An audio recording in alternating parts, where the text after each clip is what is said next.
as General Sales Manager, and he earned it honestly. I want you guys to stand to your feet. Give the loudest standing ovation you can for my friend, Mr. Dan Caily.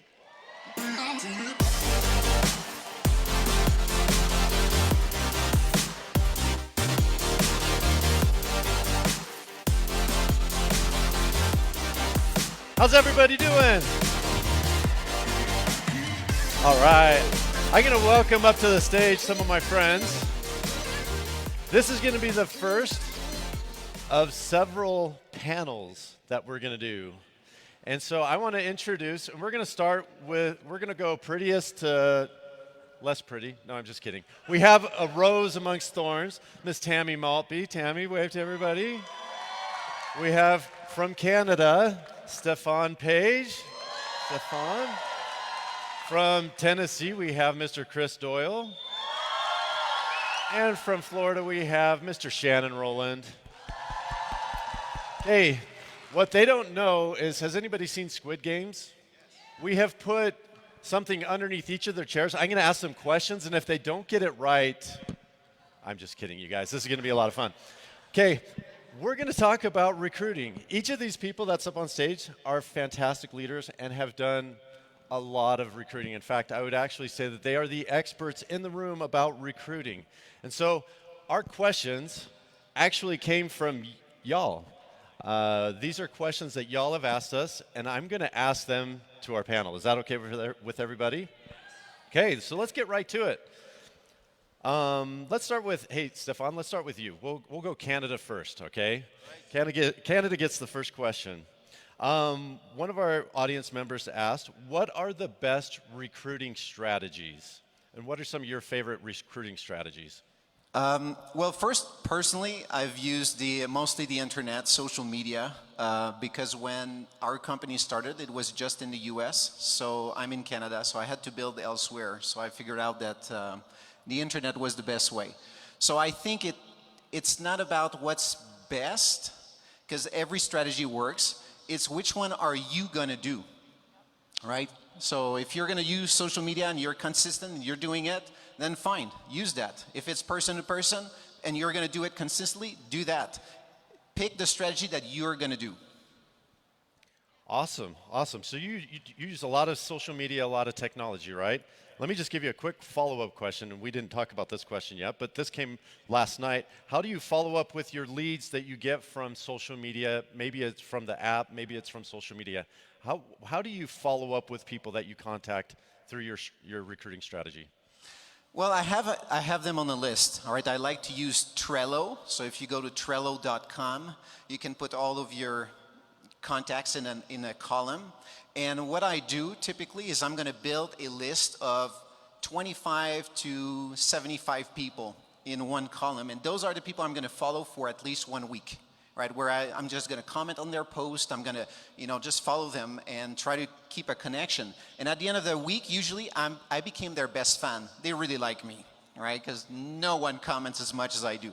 And it has to be genuine, right? Otherwise, it's not going to work. Just really true comments. And that's why I'm saying between 25 and 75, because you need enough so that at the end of the week, you've got a couple people that you can invite to look at your opportunity based on the relationship you built and what you learn about them through their posts. So that's what I do. Just pretty simple. Follow those people, and there you have it. Awesome, awesome. Thank you, Stephane. Shannon, I'm going to throw you the next question. Okay, somebody from our audience asked, how do you get customers? I'm sure you've had a lot of customers over the years. How do you get customers more interested in the business? Well, one thing you have to do, you have to build a relationship with people. And this is what this business is all about. And I use the three acronyms: leadership, friendship, and relationship. What do they have in common? Tim Sells says everybody's on a Titanic. And if you don't take care of your leadership, your friendship, and your relationship, they all go down. So it only takes one hole to make your ship to go down. So it's very important that you strengthen your relationship with every person that you acquire and what you get, because every person you meet can be life-changing, and you never get a no if you never ask for a yes. So it's K-N-O-W. They don't know enough yet. So it's really important that every person that you try to acquire, you view them as what can they do to become your friend? Because if they're your friend, they're going to believe in what you're doing. And if you trust you, they know that you're never going to lie to them. See, that's the most important thing, is building trust. Do you want to be with someone that lies to you? Do you want to be with someone that tells you the truth? And that's what, dude, the Bible says the truth sets you free. It only sets you free if you always tell the truth to your people. You let them know the good, the bad, and the ugly, no matter what, because that's what helps you in life. It's the little things that make you successful. And how would you like to have someone like Art and Valencia in your downline? Well, it only happens by recruiting someone little sometimes. And then they get someone, they get someone, they get someone. And before long, you have a massive $5 million leg, and you don't know how you did it. But you did it because you found people better than you, and then you get behind them and you help them. That's what this business is about. It's like in Art and Valencia's video yesterday. The guy had to trust the guy sitting on the back, right? But if the person didn't trust him to get him close to that all the way to the finish line, see, it's like a three-way phone call. You had the coach telling him what to do, you had the person believing, and you had to have the guy on the back, the three-way call, that person that didn't know where he was going. And that's the way it is. A lot of your people in this business do not know where they're going yet. So you have to help take them across that finish line. Outstanding answer. Thank you, Shannon. Well done, well done. All right, Tammy, how you doing down there? So I love this question for Tammy because I've actually seen her in action with this one, but somebody from the audience wants to know, what are different formats people use for home parties, and how do you, I'm just going to kind of rephrase that, how do you use your home party to help recruit people? Thank you, Dan. It is my favorite question. So I love home parties. I love bringing people into my home. The word hospitality comes from the core word hospice, which means a place of healing, comfort, and care. And if you see your home as a place of bringing people in and bringing them encouragement, giving them courage, giving them good news of what we have the opportunity, it's not about perfection. It's about relationship. It's about communication. And so when we started our team, we started it with something called Limu Family Dinners, you know? And we had everybody bring something, like a good old-fashioned potluck. I'm from Minnesota, so it was like the big old Midwest get-together. And we shared a meal with each other, and we shared the product, and we shared the opportunity. And I was convinced that if I could create a community, a life-giving community of people that actually love to be together. Does this resonate with anybody right now? Yeah? You love being with your team. You love the people that you link arms with. You're committed to them. That we would be stronger together than we ever would alone. And so we started doing these Limu family dinners, and they grew and grew until we had 150 to 160 people in our home every Sunday night, folks. And so we saw the power of relationship in this business, of connecting. So if you've never considered opening your home, I want to really encourage you to do it. It's not about a home that, you know, your friends know what your house looks like anyway. Trust me. Open up your home, open up your heart, open up the opportunity. And I also want to share one other incredible tip that we started to implement in our business that was very successful, and I want you to consider it for yourself and your own team. We did business connect events. Every Wednesday, we would do a business connect. I'd open up my home, or several of the people within our organization would, and we invited people in the community that ran businesses. And we invited them. They could share their business. We went around the table, and then we did a presentation on our business. And what I want to encourage you is, a business-minded person is a business-minded person. And they think business. And when you talk about helping them bring another stream of income into their families, into their communities, they love it. They love the opportunity. So think outside yourself. Think outside just the coffee shop, just the lunch. Think about bringing people in, creating a place of comfort and care. I think you will be astounded how effective your business will grow. Wow, outstanding. Thank you, Tammy. Isn't she the best? I love it. Having seen a Tammy Maltby home party, it is awesome. They do an amazing job with it, so good job. All right, Chris, you ready? Okay, I'm fascinated by this question because I actually had to ask the panel what this even meant. So, Chris, what is the best way to approach people on your chicken list? And maybe just explain, maybe I was the only one who didn't know what a chicken list was, but explain what a chicken list is and how to approach people on it. Well, I think a chicken list for different people is a different thing. I mean, everybody has a chicken list. It doesn't matter it's me or someone else.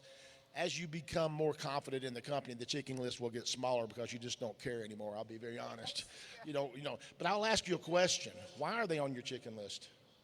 So I'm going to give you a line that you can use, but I want you to think about something. If you take things back in time, and I'll tell you about a personal experience, and you knew about a company called Microsoft, because I got a call about a company, and this guy tried to explain it to me, and he said, I think you should buy stock in them. And I didn't pay any attention. I said, well, what do they do? And he said, I don't know. They got something to do with Windows. And I'm like, I said, I thought you said they were in the computer business. And he said, no, they are, but I don't know what they do. But my uncle swears they're going to be big. You know, I didn't buy any Microsoft, I hate to tell you. But I didn't listen. So I would give you a line that says this. Don't worry about your chicken list. What are you afraid of? What's the worst thing that can happen? Right. 100%. I think sometimes we're more scared of the rejection. It's really not a chicken list. It's I'm scared of what they're going to think about me. So you know what? I take it from a different perspective. I call people that I think were on my chicken list, and I say, you know what? I know you're a business mind, and I'd like to sit down with you and share something with you that I'm excited about because I just want to get your opinion. Yes. And when they start asking questions, I'm going to say, there ain't no way I can do this on the phone. If you ain't got 15 minutes, it's no big deal. But if you have got a few minutes, I'd love to sit down with you. And I see Tim sitting over there. I didn't know I was doing some things Tim said. You're like, greet, qualify. Well, I greet by getting the appointment, then I qualify when I get there. Then you got to learn what they want. And then it could be a customer. Now, I'll be the first to admit I was not a customer person. I didn't even want to take our products, okay? I was more interested in the comp plan. Sorry, but that's just the way it is. So know who you're calling on that chicken list and think about what you're going to say. And right now, with where we are, I have literally, over the past 2 days, been writing down names that were on my chicken list because I'm going to say, guys, I don't want you mad at me because I didn't call you. Because what I see happening with a company that I've been a part of is going to be something that you're going to look back and say one day, why didn't you call me? And I don't want you to be able to say that. So I'm good with you saying no after we visit, but just listen to what I got going on. Awesome. Good answer. I love that.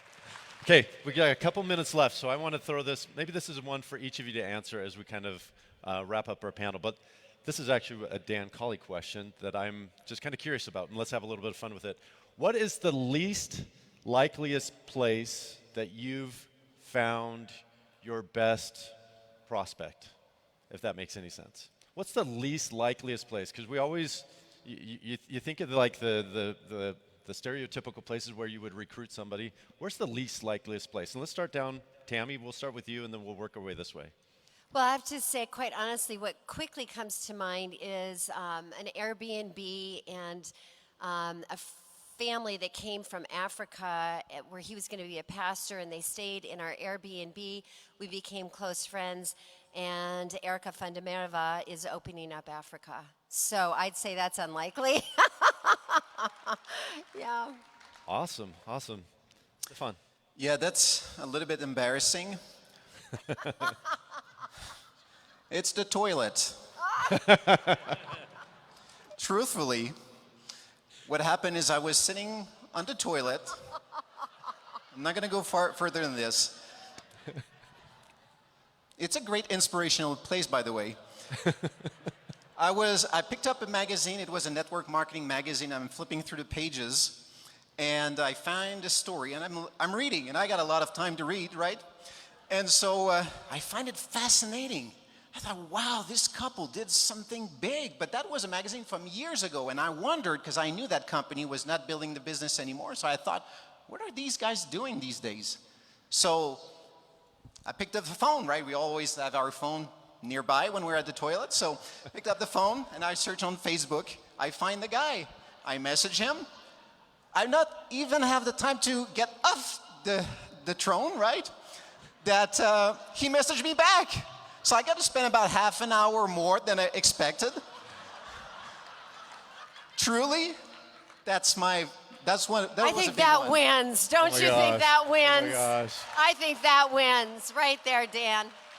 True story. I don't know how you follow that. I don't know how you follow that either. I don't have any toilet stories.